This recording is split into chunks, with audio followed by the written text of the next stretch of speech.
السلام علیکم سامعین، 24 محرم الحرام کی تاریخ شروع ہو چکی ہے، 11 اگست ہے۔ خبر کا عنوان ہے نماز جمعہ کے دوران امام حرم کی طبیعت اچانک ناساز، دوسرے امام نے نماز مکمل کرائی۔ خبر تھوڑی تفصیل سے سنیے۔ مسجد حرام مکہ مکرمہ میں امام حرم شیخ ماہر المعیقلی کی طبیعت اچانک خراب ہو جانے پر جمعہ کی نماز شیخ ڈاکٹر عبدالرحمن السدیس نے مکمل کرائی ہے۔ یہ آج ہی کا واقعہ۔ العربیہ نیٹ کے مطابق امام حرم شیخ ماہر المعیقلی جمعہ کا خطبہ مکمل کر کے نماز شروع کرا چکے تھے۔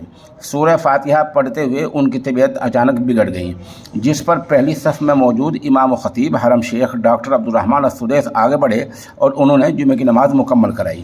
اس کے بعد حرمین شریفین مذہبی امور ادارے کے سربراہ ڈاکٹر عبدالرحمن السدیس نے امام حرم شیخ ماہر المعیقلی کی مزاج پرسی کی، یعنی ان کی طبیعت معلوم کی۔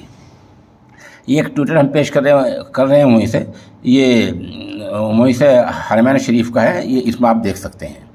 مسجد الحرام و مسجد نبوی دینی امور کے ادارے کے ترجمان نے بیان میں کہا کہ امام حرم و خطیب شیخ ڈاکٹر ماہر المعیقلی کی خطبہ جمعہ کے آخر میں طبیعت ناساز ہو گئی تھی۔ انہوں نے جمعہ کی نماز شروع کر دی تھی مگر مکمل نہ کرا سکے۔ اس پر مسجد الحرام و مسجد نبوی مذہبی امور کے سربراہ شیخ ڈاکٹر عبدالرحمن السدیس نے جمعہ کی نماز مکمل کرائی۔ ترجمان کہنا ہے کہ امام حرم ماہر المعیقلی کی صحت تسلی بخش ہے اور وہ اب بخیر و عافیت ہیں، کسی طرح کی اب کوئی پریشانی کوئی بات نہیں ہے۔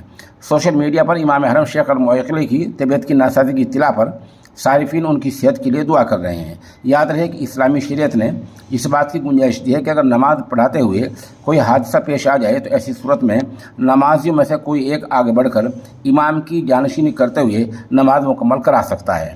بہرحال امام صاحب اب مکمل ٹھیک ہیں۔ آپ سب سامعین سے دعا کی درخواست ہے کہ اللہ تعالیٰ ان کا سایہ تا دیر ہمارے سروں پر قائم اور دائم رکھے۔ آمین ثم آمین۔